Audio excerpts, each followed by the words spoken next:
कैसी हैं बहन जी? बहुत ही आनंद में। हाँ जी। बहुत आनंद में। बहुत आनंद में। या आज तो स्टार्टिंग में ही ऐसी वाइब्रेशन थी, आज तक की नहीं थी। ऐसे लगता था मैंने फैन बिल्कुल लो पे किया हुआ है, बट ऐसे लगता पता नहीं कहाँ से हवाएं आ रही इतनी तेजी तेजी से। आपके रोम रोम से फूट रही थी हवाएं। सेल रिलीज करते हैं हाँ, एनर्जी। सुबह से बहुत इंतजार हो रहा था कि अच्छा। रात को हम इकट्ठे हो। ये जो हमारा आपने ये जो ध्यान कराया, विराट का अस्तित्व, क्या आपकी तो स्थिति हम महसूस कर सकते हैं, आपकी जरूर होगी, बट क्या हम भी क्यों नहीं? हम हमारे हाँ जी। आप ही तो हैं। हम जो शब्द है, हम है किसके लिए? हम पर बहुत सारी चीजें जो आप बोल रहे थे, तो हम अपने साथ वो साथ साथ मैच भी कर रहे थे कि क्या हम इस काबिल हो गए हैं। देखिए, काबिलियत की बात आप कैसे जानेंगे? हाउ? कैसे जानेंगे काबिलियत को, मुझे बताइए। क्या आपके मन के पास ये सामर्थ्य है इस चीज़ का एनालाइज करने का? नहीं, मन के पास नहीं है। सामर्थ्य नहीं है।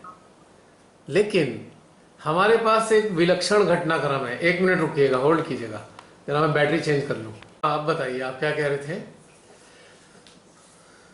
बहन जी बताइए, क्या कह रहे थे आप टुन्नी बहन? आवाज़ नहीं आ रही क्या? रवि आप। दीदी आप म्यूट हो गए। ओके, हाँ हाँ, ये कैसे हो गया अपने आप।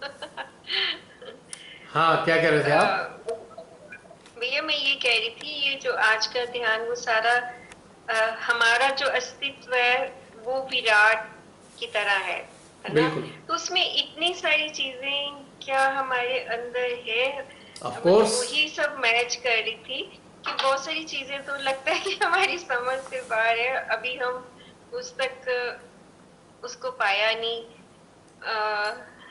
पर श्री माता जी ने तो कहा है कि मतलब मानव का शरीर की रचना और भगवान की मैंने एक जैसी ही बनाई है। तो उस हिसाब से देखें तो सब कुछ हमारे भीतर है, सिर्फ हमें खोजना है उस स्तर तक। हमारी खोज इस स्तर की होनी चाहिए, है ना। अगर मैं इस चीज़ को ऐसे कहूँ, खोज तो एक बहुत कॉमन सी चीज़ है कि हम कहते हैं हम खोजिए, वी आर द सीकर। यकीनन हम अपने भीतर उतरते हैं तो हम बहुत सी चीज़ें खोजते हैं। लेकिन सत्य पता है क्या है? हम वही हैं। और जो आपने कहा कि हम देख रहे हैं हमारे भीतर कितनी चीज़ें हैं, हमारे भीतर हैं सारी चीज़ें, पर हमारे संज्ञान में नहीं है। जैसे कि आपके किचन के स्टोर में सारा सामान है, पर आपके संज्ञान में नहीं है कि क्या क्या सामान है। एक्नॉलेजमेंट नहीं है।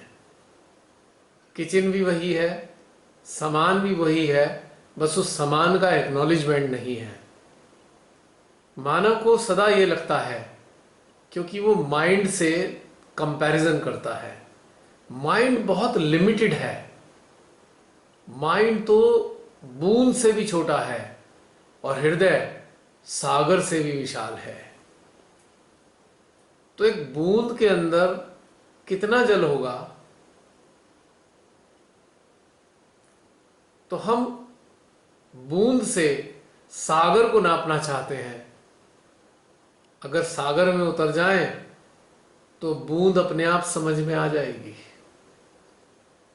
यदि बूंद सागर में मिल जाए तो सब चीज उसमें एकाकार हो जाएगा, और बूंद को सागर का एहसास हो जाएगा। सागर को तो बूंद का एहसास है, किंतु बूंद को सागर का एहसास नहीं है। तो सब कुछ हमारे भीतर है, किंतु हमारा उथला चित्त जो सामने दिखता है बस उसी में रह जाता है।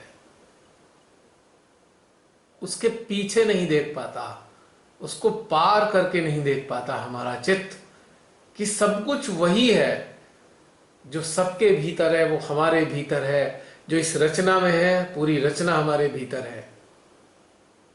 हाँ, सब कुछ तो हमें में समाया है, और इस संसार में हमारे अतिरिक्त तो कोई और है ही नहीं, यदि समझे तो।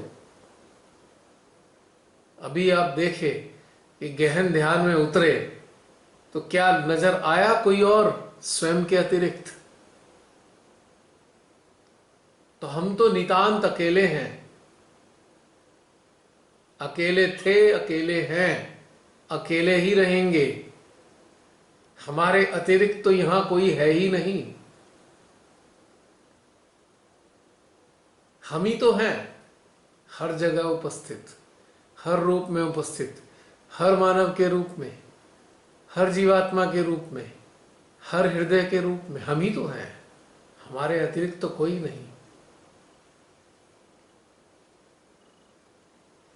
जब हम अपने को महसूस नहीं कर पाते हैं तभी हमें लगता है अरे हमारे पास तो कुछ नहीं। पर अपने भीतर में उतर के तो देखिए, यहाँ हमारे अतिरिक्त कोई नहीं हमारे जैसा कोई नहीं, हम किसी जैसे नहीं। बस अपने अंदर की चीजों को संज्ञान में लेना होगा, हृदय को खोलना होगा, और हृदय में सब कुछ समाना होगा, सब कुछ समाना होगा।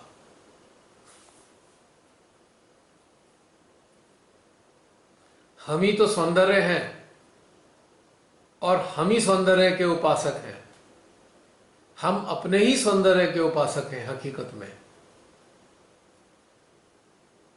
हम किसी अन्य चीज से अभिभूत नहीं, हम स्वयं से ही अभिभूत हैं। हमको जो अपनी आंखों से सौंदर्य नजर आता है, क्योंकि हम सौंदर्य हैं, इसलिए हम सौंदर्य देख रहे हैं।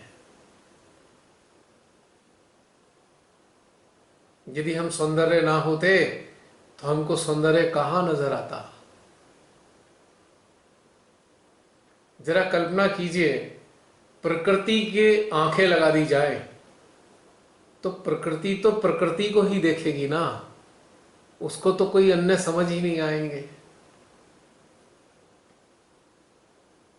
ऐसे समझिए।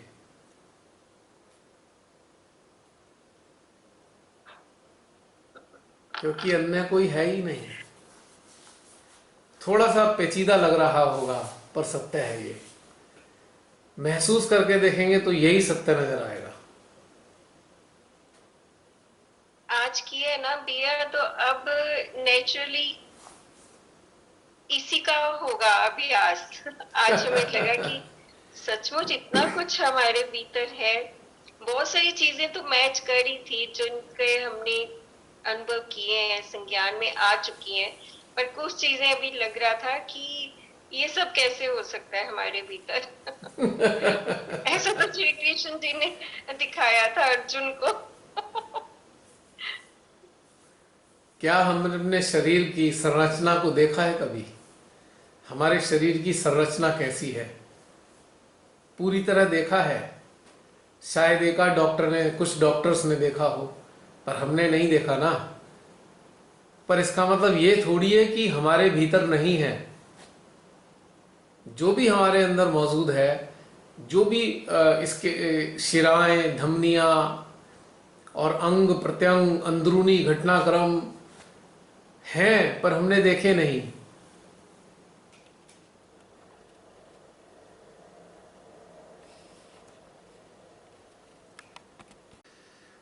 तो बहन, समझ में आई मेरी बात कुछ? बहुत कुछ भैया, बहुत कुछ। अगर इन दो लाइनों को आत्मसात कर लें, राम नाम सत्य है, सत्य बोलो मुक्त है।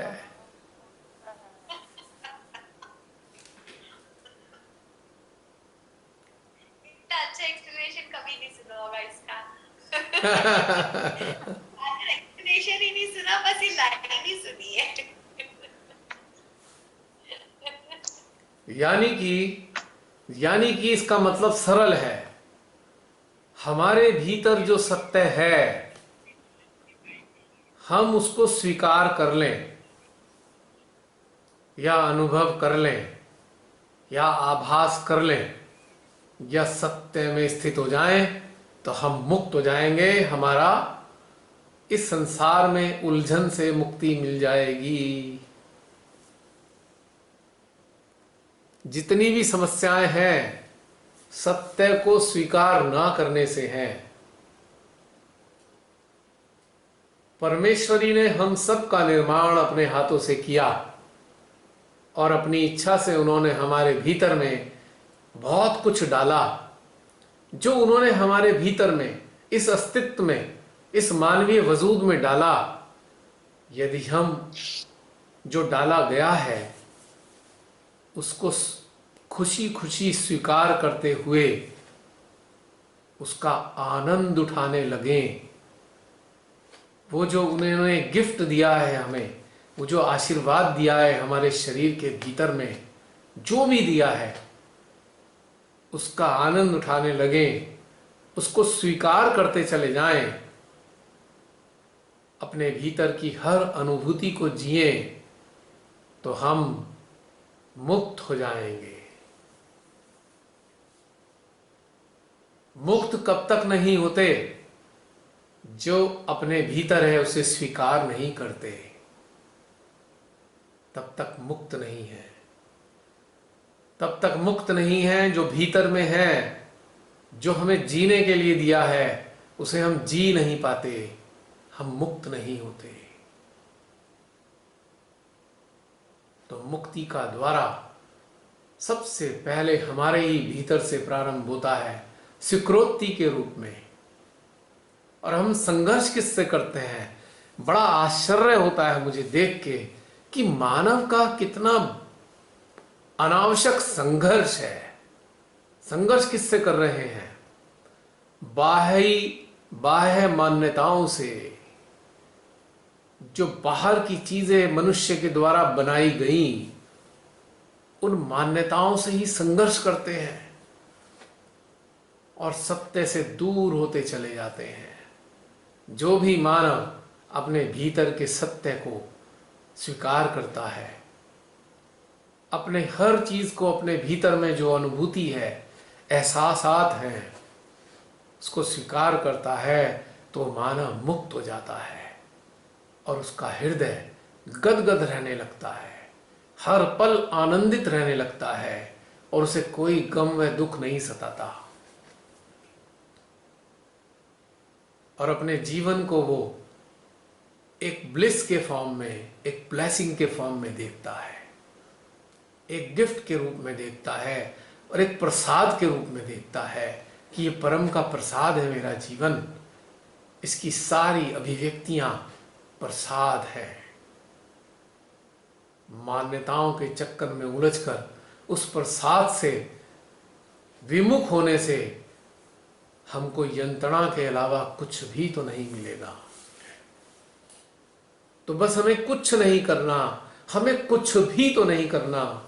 ध्यान के माध्यम से हमें बस स्वयं के भीतर में समस्त अनुभूतियों को, समस्त जो खासियतें हैं, विशेषताएं हैं, जो शक्तियां हैं, जो अस्तित्व है हमारे भीतर, बस उनका संज्ञान में लेना होगा, उनको संज्ञान में लाना होगा तो हम मुक्त हैं। और तब हम महसूस करेंगे कि हमारे ही भीतर सारा संसार है और हम इस सारे संसार में व्याप्त हैं। ये बहुत ब्यूटीफुल चीज है समझने के लिए। आशा है थोड़ी थोड़ी बात पल्ले पड़ी होगी बहन।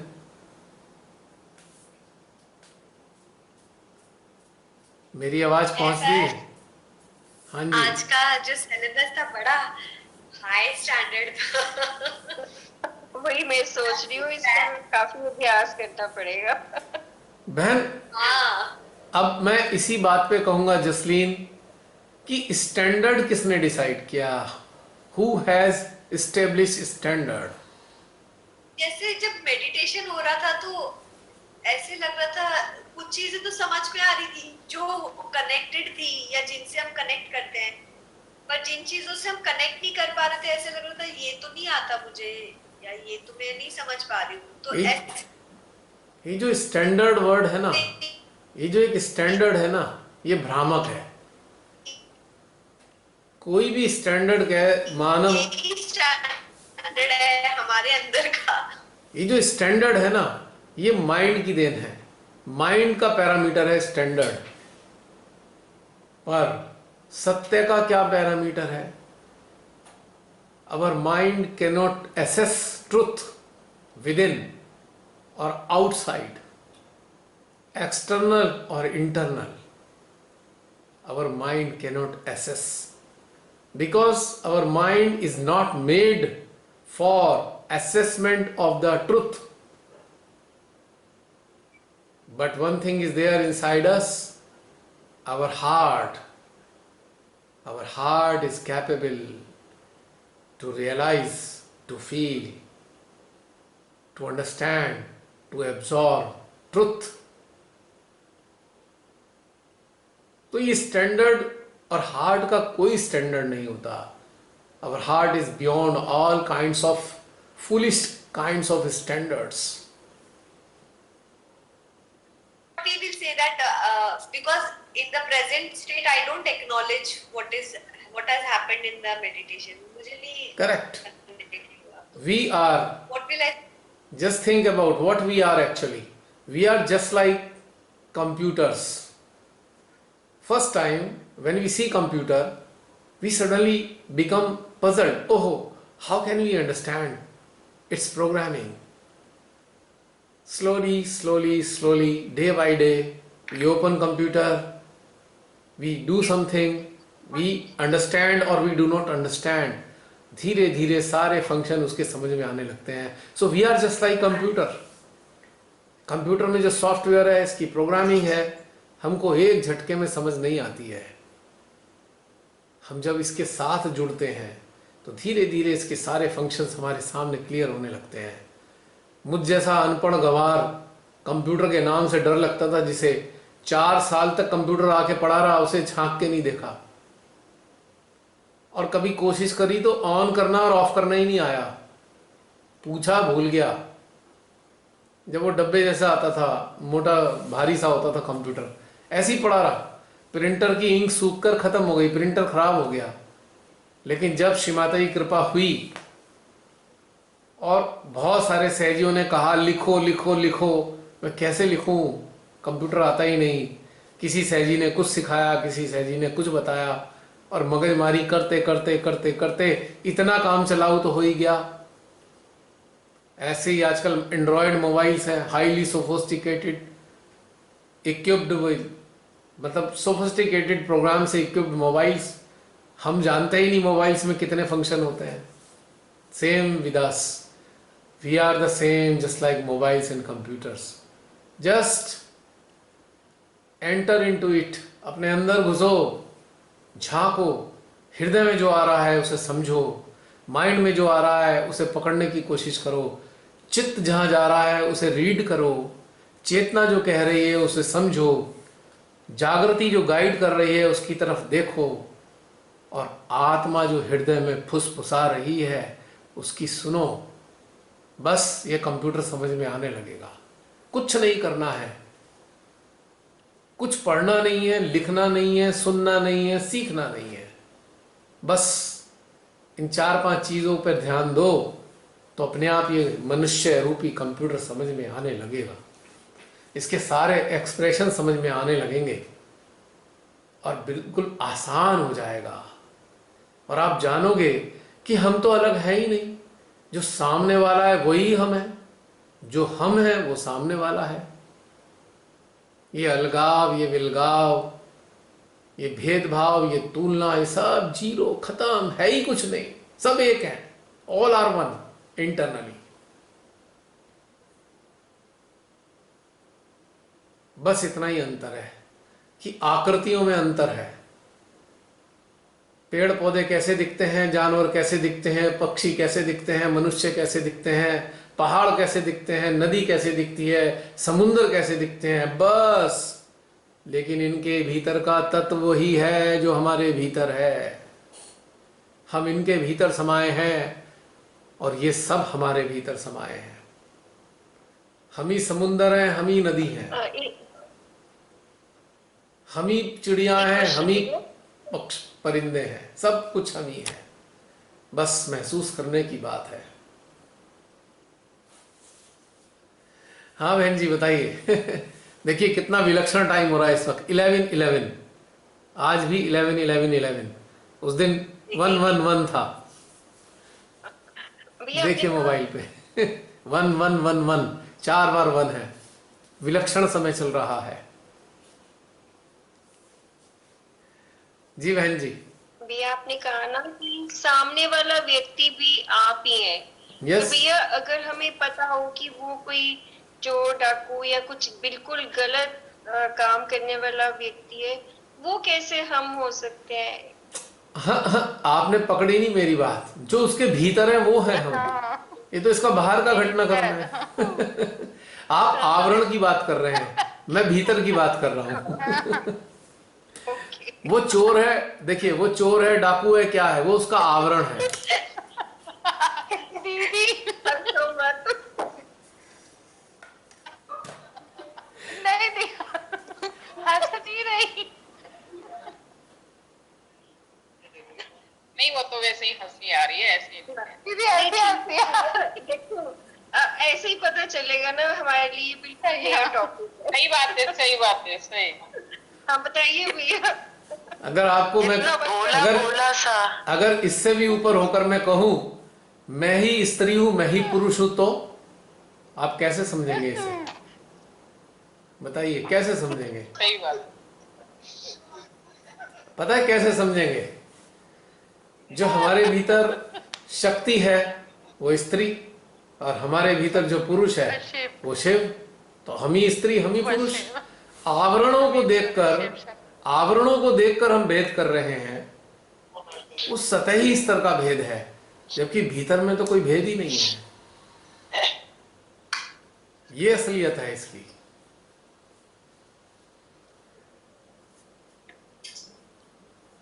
तो सार है पूरी इस रचना का वो एक ही है, वो आत्म तत्व है सबके भीतर। और आत्म तत्व का एक्सप्रेशन है, मैनिफेस्टेशन, एक्सप्रेशन, प्रगटीकरण, मुखरण, बस इतना ही अंतर है। अब जो चिड़िया होगी खुश होकर ची ची करेगी, ठीक, और विभिन्न प्रकार के एनिमल हैं वो अपने अपने प्रकार की आवाज निकालेंगे, पर उनके भीतर जो है, जो बाहर की तरफ बह रहा है, वो सबके भीतर एक ही है, कोई भेद नहीं है। ये जो ओमनी प्रेजेंस है, जिसे क्या कहते हैं हिंदी में, सर्वव्याप्तता। ओमनी प्रेजेंस मीन्स सर्वव्याप्तता। यदि हम इसको महसूस करें तो आपको बड़ा आश्चर्य लगेगा कि कोई अन्य है ही नहीं। नबडी इज अदर्स, कोई दूसरा है ही नहीं, हम ही हैं। इसके भीतर भी हम, उसके भीतर भी हम, अपने भीतर वो सब। यह हकीकत है। केवल आकृति का अंतर। अब रोटी, पराठा, पूरी, तीनों का अलग अलग स्वरूप है, पर उसका जो मेन तत्व क्या है? आटा। आटे से ही बन रही है। यस, ये उसका मूल तत्व है, आटा। तो इसीलिए हमें अंदर उतरकर अपने को, स्वयं को जानेंगे तो आपको ताज्जुब होगा, आप सबको जानने लगे। स्वयं को जानते चले तो अन्यों को जानने लगे। आश्चर्य होगा, अरे हमें इसका कैसे पता लग रहा है? क्योंकि हमें अपना पता लग रहा है। हमें अपना पता लग रहा है क्योंकि वो भी हमारे ही भीतर है, तो हमें उसका पता लग रहा है।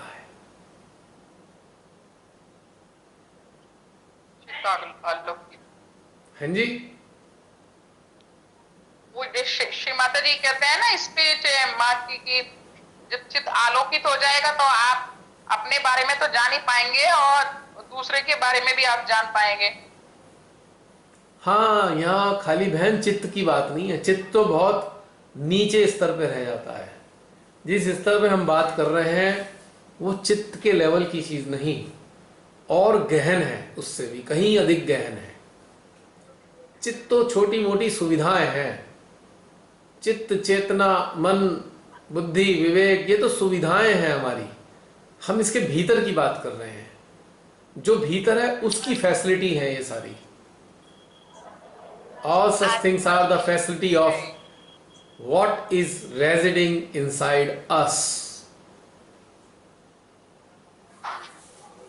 भैया ये स्थिति आ जाए फिर तो सारे लड़ाई झगड़े सब खत्म, बिल्कुल शांति। तो बहन आपने देखा नहीं, तो अब ये था ना, आपने देखा नहीं बहन कि आपकी पहले से अब तक के झगड़े समाप्त हो गए ना। बताओ आपका किससे झगड़ा है आज की तारीख में? किससे नाराजगी और किससे झगड़ा? जो घृणित कार्य कर रहा है, झगड़ा उससे भी नहीं है, बस दूरी है, झगड़ा नहीं है, एक डिस्टेंस है, आदर्श दूरी बनी हुई है, घृणा नहीं है। क्योंकि उसके भीतर भी जो है उससे घृणा कैसे कर सकते हैं, क्योंकि हमारा ही तो अस्तित्व उसके भीतर में भी है और उसका अस्तित्व हमारे भीतर में है। लेकिन बाह्य रूप से हम दूरी बनाते हैं।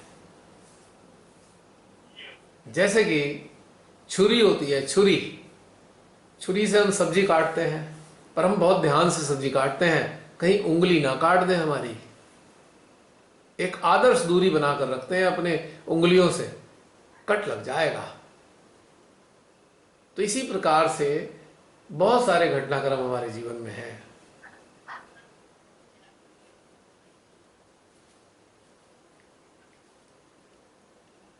जो भीतर है वो सबसे परे है, इट इज बियॉन्ड।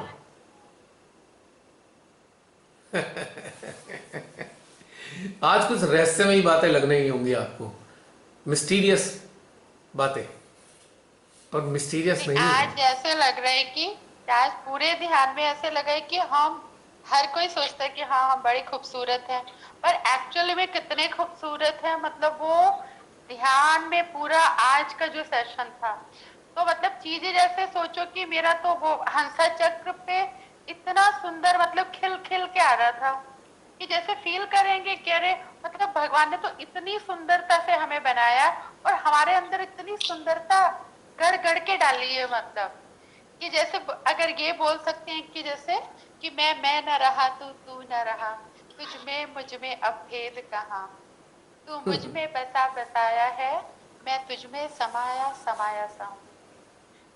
तो ये जितना आज का जैसे सेशन था, अब हम जितना अपनी खूबसूरती को देखेंगे, अंदर से देखेंगे, उतने दूसरे भी उतने ही खूबसूरत लगेंगे।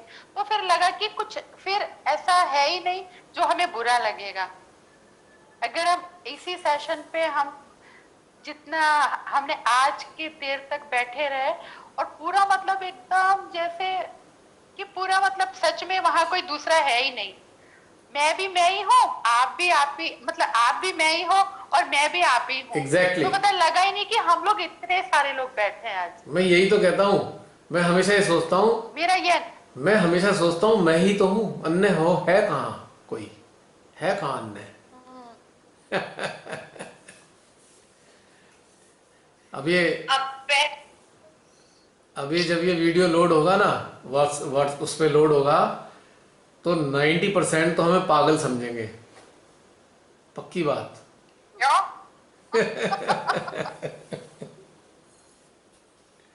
क्योंकि हर चीज का अंदाजा आप अगर आप कितने अंदर से ऐसे आनंद में हो या कितना कुछ आपको लगता है कि ये बहुत नया है, बस फिर ऐसे लगता है कि वो नया है, बस वो महसूस हो रहा है नया, बट वो सब कुछ हमारे अंदर है। मतलब कभी ना कभी वैसे भी जब हम ध्यान में नहीं होते, ये तब हमें नहीं पता था कि ध्यान में कैसे होते हैं। तो उस समय जब ये चीजें कभी कभी आधा घंटा 15 मिनट हम ऐसे अकेले एकांत में बैठे होते हैं, तो वो चीजें एकदम चल रही होती हैं, पर तब हमें ये पता नहीं था कि ये ध्यान में होना बोलते हैं इसको। अब अभ्यास करते करते पता चल गया कि ध्यान में कैसे, तो अब वही है कि पहले नहीं मालूम था 24/7 कैसे ध्यान होता है। हम ऐसे पालथी मार के बैठेंगे, हम ऐसे बैठेंगे, वैसे बैठेंगे, तो पहले इसी में सब समय चला जाता था। कभी चेयर पे थक जाते थे, कभी नीचे बैठ के भी थक जाते थे। अब ऐसा होता है कि अब आप कहीं भी नहीं थकते हो, आपको थकान जैसा फील ही नहीं होता है कुछ। सही कहा। मतलब मेरा ये अनुभव है स्टार्टिंग से लेके अभी तक, मतलब ऐसा है कि थकान जैसा कुछ नहीं है।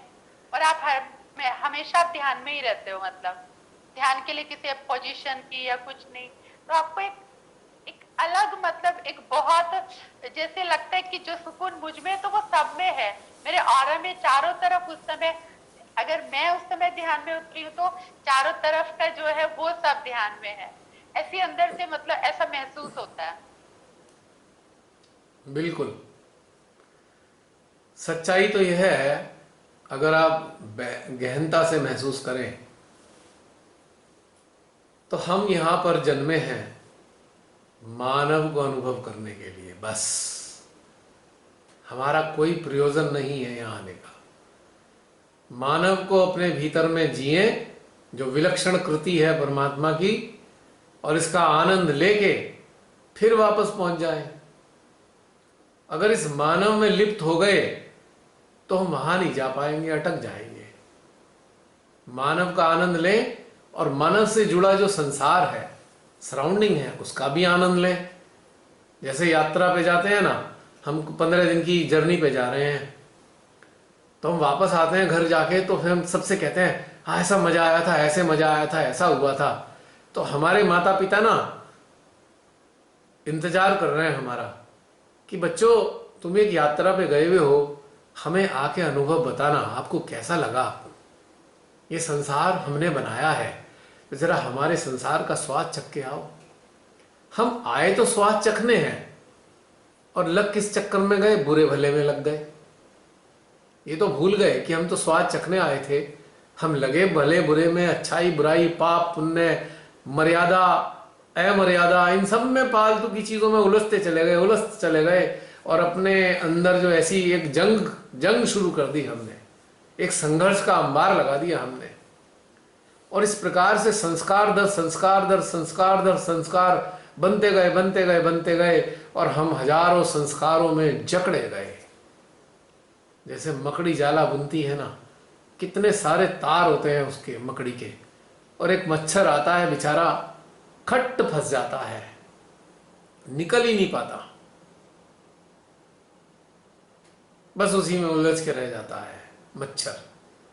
कबीरदास जी ने कहा ना, माखी गुड़ में लिपट रहे, पंख लिए लिपटाए।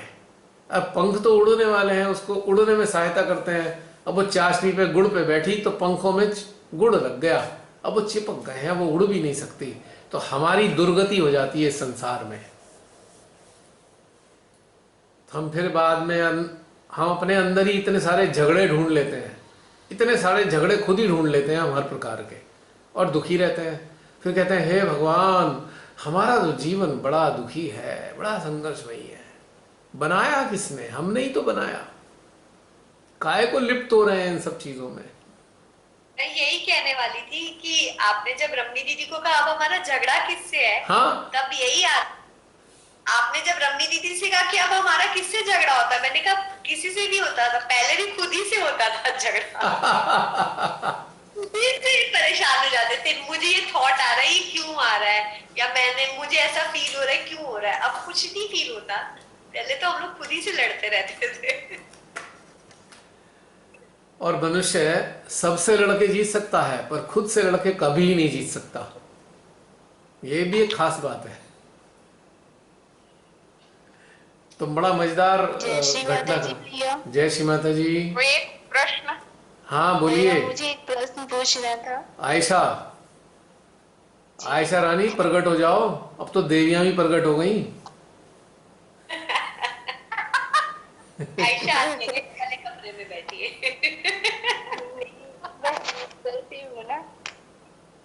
जरा अपना बटन दबा दो उसका, वीडियो का। एक मिनट लाइट जलाने दीजिए। अच्छा, अंधकार में बैठी हो, ये भी सही है, बस ये भी सही है। हृदय में ये उजाला और बाहर विश्राम के अंधकार। मूड में। कह रही है भैया विश्राम के मुझे मूड ना में। एक, हाँ जी, हाँ बोलो क्योंकि आयशा। नींद ध्यान के बाद नींद बहुत अच्छी आती है, काफी गहरी। हो गए थे आप? क्योंकि क्योंकि आपके जो झगड़े होते हैं ना, ध्यान में खत्म हो जाते हैं कुछ समय के लिए, और आपको चैन आ जाता है। जो ध्यान जो एक ऐसी अवस्था है जिसमें हमारे आंतरिक मानसिक झगड़े खत्म हो जाते हैं, तभी हम मस्त हो जाते हैं और नींद आ जाती है। जी भैया, मुझे ये पूछना था, जैसे आपने कहा कि घट घट में मैं ही हूँ, सभी में मैं ही हूँ, तो जो देश में हमारे इतनी घटनाएं हो रही है, लोगों को सब कष्ट दे रहे हैं, या इतने जो ये बहुत सारे जैसे नेताएं हैं, तो इन लोग के प्रति क्या क्रोध करना गलत है? इनकी इनके हृदय में भी इनकी हरकतों के प्रति जरूर क्रोध होना चाहिए, और इतना क्रोध होना चाहिए कि ये जल के भस्म हो जाए और उनके भीतर जो है वो मुक्त हो जाए। जो इनके भीतर का है, इनके अंदर कैद हो गया है, वो जब ये जल के राख हो जाएंगे तो इनके भीतर जो है मुक्त हो जाएगा। यानी कि हम भी इनके भीतर हैं, और हमारी जो मुक्ति है इनके बाह्य आवरण के जल के भस्म होने से मुक्ति हो जाए, क्योंकि हम भी तो इनके भीतर में फंसे हुए हैं ना। हमें आक्रोश क्यों आ रहा है? क्योंकि हम इनके भीतर कैद हो गए हैं। We are imprisoned in all of them, that's why we curse them। इनका जो बाहरी अस्तित्व है, इनका जो मन है, इसको कर्स करते हैं हम, ताकि हमारी मुक्ति हो सके इनके भीतर से। इसीलिए महादेवियों ने, नवदुर्गों ने न जाने कितनों का वध किया। वो घृणा से वध नहीं किया था, क्योंकि उनके भीतर जो देवियों के अंश थे वो कैद हो गए थे। उनके अपने अंशों को कैद से छुड़ाने के लिए उन्होंने उनका मर्दन किया, उनका वध किया, उनका संहार किया। भैया तो बहुत एक अच्छी तरह से बात तो की माँ ने आपने। कृपा ही की ना, है माँ ने कृपा ही दिखाई वैसे दुष्ट लोगों को, आत्मा को मुक्त कर। हाँ, माँ ने सरल तरीका बताया कि ध्यान में जब स्वयं को जान जाओगे तो आपके भीतर जितने भी शैतान राक्षस हैं उनको आप भगा सकते हो। किंतु अगर वही बाहरी मनुष्य जो दूसरे मानवों के अंदर जकड़े बैठे हैं, तो अपने ही स्वयं के अंश को मुक्त करने के लिए हम चाहते हैं कि वो मर जाएं, जल के राख हो जाएं, क्योंकि हम कैद हैं उनके भीतर में। हमारा ही अपना अंश तड़प रहा है उनके भीतर में, इसलिए हम कर्ज करते हैं कि इनका जीवन लीला यानी जब हम लोग ऐसे लोगों पे चित ले जाते हैं और अटेंशन के माध्यम से एनर्जी देते हैं, तो हम उनकी आत्मा को मुक्ति के द्वार पे ले जाते हैं क्या? यस, चूंकि हम आत्मा हैं तो हमारा ही अंश उनके अंदर तड़प रहा है और हमारी तरफ बड़ी आशा भरी नजरों से देख रहा है कि अरे भाई, हमको भी मुक्त करा दो, आप तो माँ के साथ जुड़ चुके हो।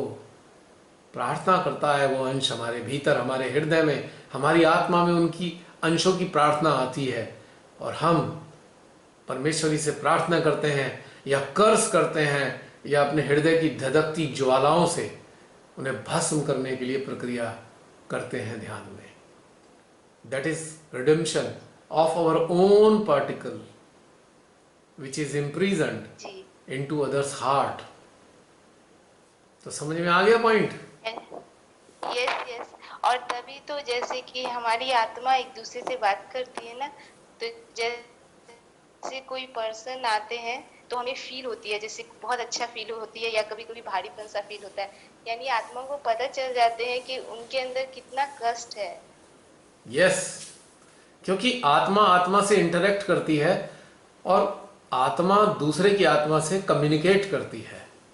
एक जीवात्मा दूसरे की जीवात्मा से वार्तालाप करती है, एक हृदय दूसरे के हृदय से वार्तालाप करता है, एक के देवी देवता दूसरे के देवी देवताओं से वार्तालाप करते हैं। तभी तो कष्ट पता लगते हैं देवताओं के।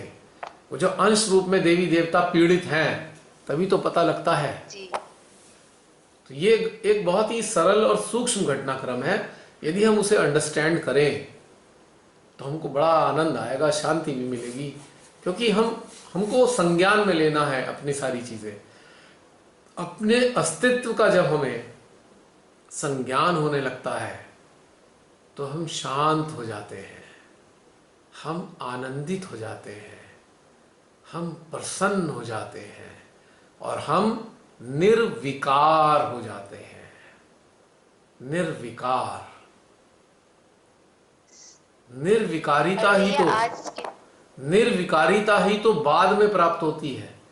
पहले निर्विचारिता आती है, फिर निर्विकल्पता आती है, और तीसरे चरण में निर्विकारिता आती है, और चौथे चरण में निर्वाज्यता आती है। तब निर्वाज्य प्रेम बहता है। 4 चरण है ये, निर्विचारिता, निर्विकल्पता, निर्विकारिता और निर्वाज्यता। और 5वीं अवस्था प्राप्त होती है निरानंद की। और फिर 6ठी अवस्था प्राप्त होती है सदानंद की। और 7वीं अवस्था मिल जाती है हमें सच्चिदानंद की। हम जान जाते हैं कि हम ही तो सच्चिदानंद हैं।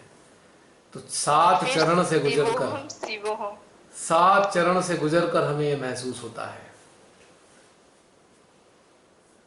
इसके लिए कुछ नहीं करना है, हमें कुछ नहीं करना।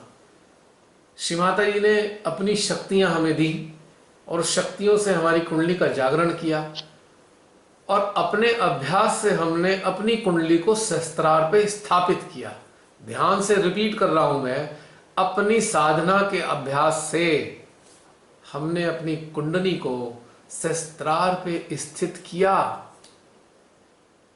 और उसके बाद अपने अभ्यास से अपने मध्य हृदय को खोला। जब ये 2 प्रकार के घटनाक्रम बने तब कुंडली में सक्षमता आई, परमेश्वरी की समस्त निराकार शक्तियों को धारण करने की और हमारे हृदय में प्रेषित करने की क्षमता आई।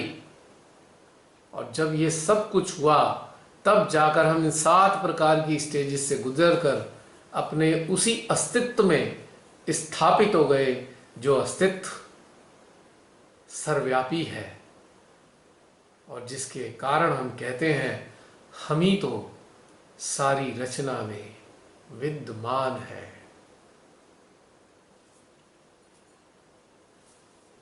तो आयशा, आपको उत्तर मिला? यस भैया। और आज के ध्यान में ऐसा लगा कि मनुष्य के अंदर कितनी अपार संभावनाएं हैं।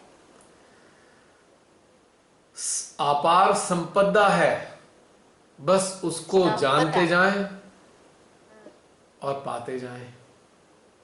ये तो यही हो गया, जैसे तुमने अपनी कबर्ड में ढेर सारे कपड़े रखे हुए हैं, बहुत अच्छी अच्छी ड्रेसेस हैं, टांग रखी हैं तुमने, और कुछ ड्रेसेस ऐसी हैं जो आप भूल गए पहनना, और अचानक से वो पुरानी 5-7 साल पुरानी ड्रेसेस जब सामने आती हैं तो दिल हर्षित हो जाता है।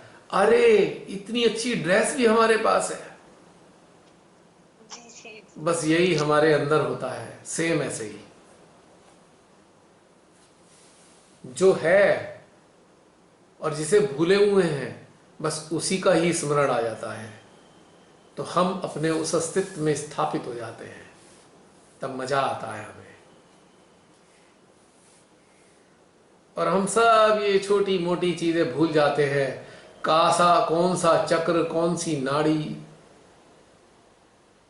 कौन सी संतुलन, कौन सा असंतुलन, कैसी बाधा और कैसी प्राप्ति, सब नगण्य हो गया, बेमानी हो गया जिस दिन हमने अपने भीतर में अपने स्वयं के अस्तित्व को आभासित कर लिया। ये सब बातें बेमानी हो गई, क्योंकि कुंडली जब स्थापित होती है और हमारी साधना विकसित होती है, तब जाकर हमारे पास सामर्थ्य आता है अपने भीतर में उतरने का, अपने भीतर की उस संपदा को एक्नॉलेज करने का जो हमारे पे सदा से थी।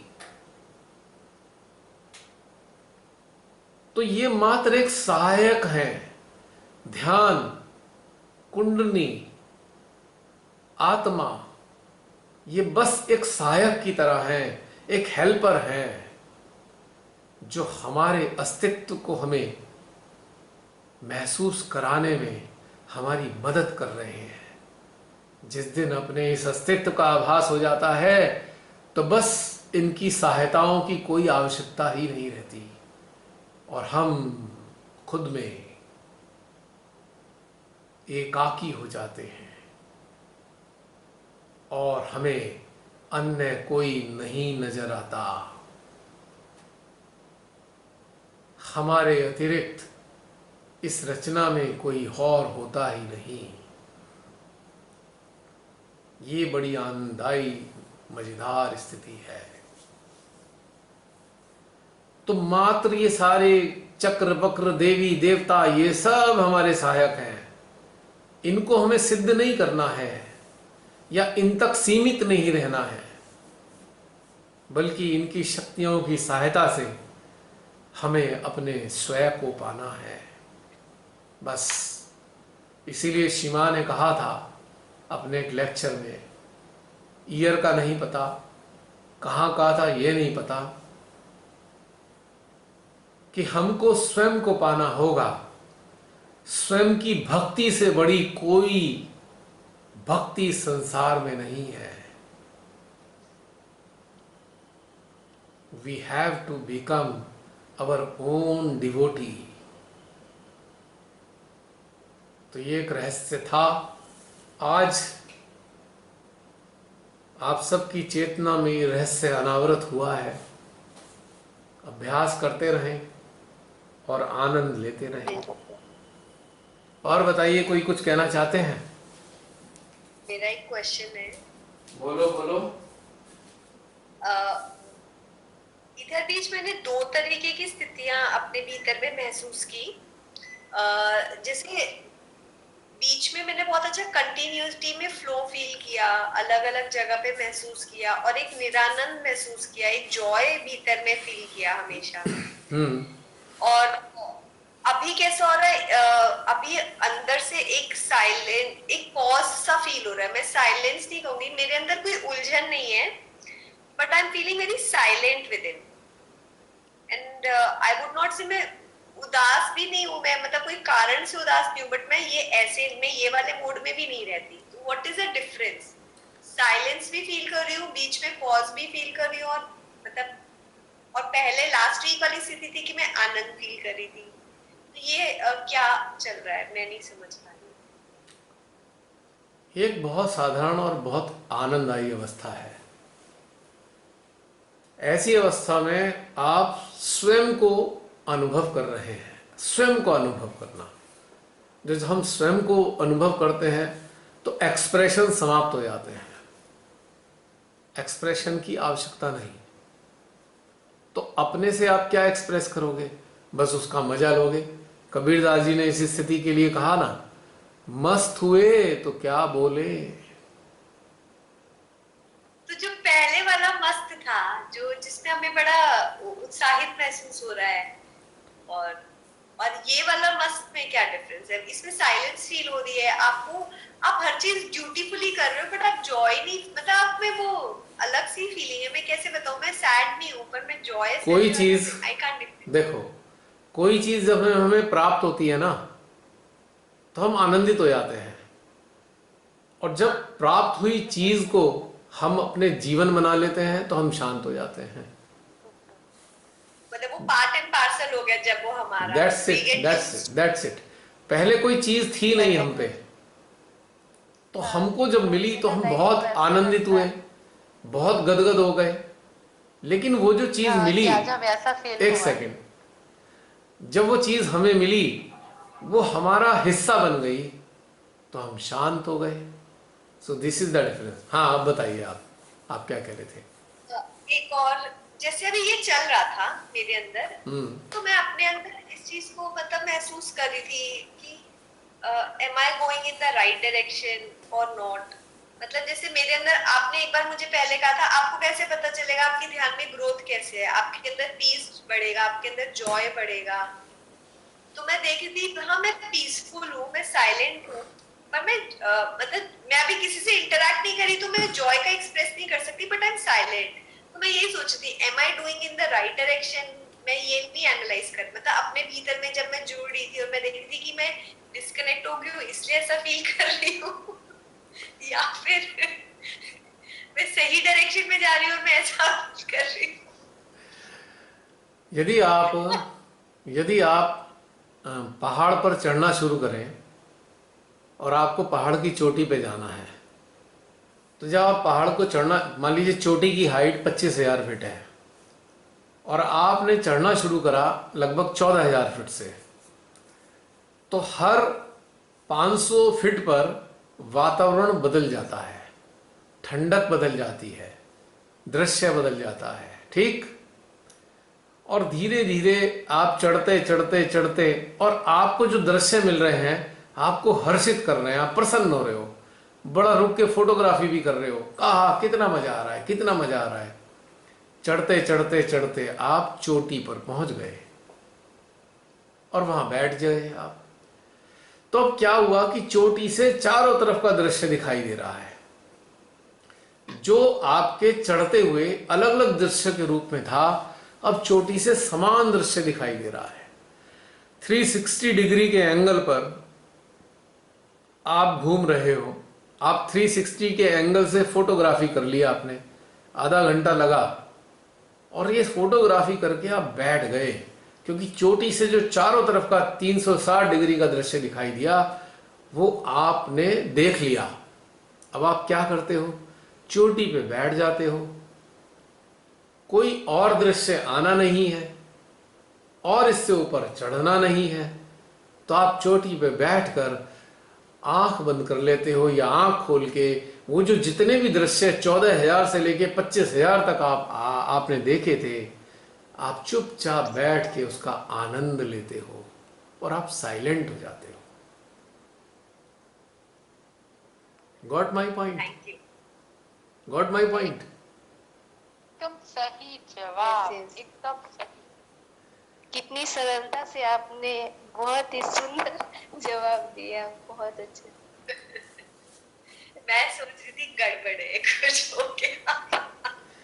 जिस दिन मनुष्य अपने माइंड का इस्तेमाल बंद कर देगा, उसके बाद उसका जीवन आनंदित, सरल और बहुत ही खुशनुमा हो जाएगा। माइंड के अंदर इतने सारे पूर्व जन्मों के संस्कार भरे पड़े हैं जो हमारी विभिन्न आदतों के रूप में मौजूद हैं, हैबिट्स के रूप में मौजूद हैं, और बारंबार बारंबार एक संस्कार आगे आ जाता है जो हमारे जॉय को खंडित कर देता है। वर्तमान में जो अल्टीमेट जॉय हमें मिल रहा है, हम उस पूर्व के संस्कार के कारण, उसकी स्मृति के कारण, उसकी आदत के कारण, अपने टेम्परामेंट के कारण वर्तमान के जॉय को नष्ट कर देते हैं। तो मानव का संघर्ष है किससे, जानते हो? बहुत ब्यूटीफुल बात बताने वाला हूं। मानव का संघर्ष है जो वर्तमान में हो रहा है और जो भूतकाल में हो चुका है, बस इन्हीं दोनों के बीच में संघर्ष है। यदि आप माइंड फ्री हो जाओगे तो भूतकाल प्रभाव समाप्त हो जाएगा और आप हमेशा के लिए आनंदित रहोगे वर्तमान में आकर। लोग जिसे संघर्ष कहते हैं, मैं उसे अंदरूनी एक कंपैरिजन कहता हूं, तुलना। भूतकाल वर्तमान में तुलना चल रही है, संघर्ष का रूप ले रही है। We should not make this comparison a fight, a struggle, a battle. Leave your mind aside and enjoy your heart. Enjoy your present. Enjoy your feeling. You are feeling so many beautiful things. You are feeling so many things inside you. but you are not enjoying that feeling, but you are struggling through your conditioning, which will never come back again in your life, but you are taking them by force. जबरदस्ती खींच खींच के वो ला रहे हो आप, और अपने वर्तमान में विष घोल रहे हो. You are just poisoning your present because of all such conditionings. So this is the fight. When we start poisoning our present, then the conflict starts into our mind. So mind should be kept aside. We can use our mind only for the calculation, for the materialistic affairs. सामान लाना है, कितना kilo खरीदें, 10 piece में कितना kilo होगा, बस इतने के लिए माइंड का इस्तेमाल करना है. बाकी किसी चीज के लिए माइंड का इस्तेमाल नहीं करना है. या माइंड का इस्तेमाल करना है ये देखने के लिए कि जो पहले हम कलर खरीद के लाए थे, पहले जो कपड़ों का शेड खरीदा था, कहीं वो रिपीट ना हो जाए, बस. इसके अलावा माइंड का कोई इस्तेमाल नहीं है. Mind leads to hell and your heart leads to heaven, paradise with in. So decide, choice. You should have choice. You should have to. Again, I will come back to the previous question. अभी आपने mind के बारे में भी बता दिया, पर अभी कैसे जानेंगे हम कि ये जो साइलेंस है या ये कॉन्फ्लिक्ट है? Conflict creates sadness, anxiety, fear. अच्छा, ये नहीं है, बट साइलेंस है. Yes. Okay, got it. Got it? Good luck. With the conflict, we will feel anxiety, fear, घबराहट होगी, नर्वसनेस फील करेंगे, उलझन. You will feel low feel करोगे. Low feel. और साइलेंस में कुछ नहीं फील कर रहे हैं, चल रहे हैं. मन में, हार्ट में सफोकेशन होगी, दिल घबराएगा, नौजिया तक फील हो सकता है, बिना बात के रोने लगोगे, चिड़चिड़ाने लगोगे, इरिटेट होने लगोगे, शॉर्ट टेम्पर्ड हो जाओगे बिना बात के. किसी ने कुछ नहीं कहा, बस अंदर ही अंदर खुद ही अपना कर लिया काम हमने खुद ही. हाँ, ये तो पहले होता ही था. We are used to.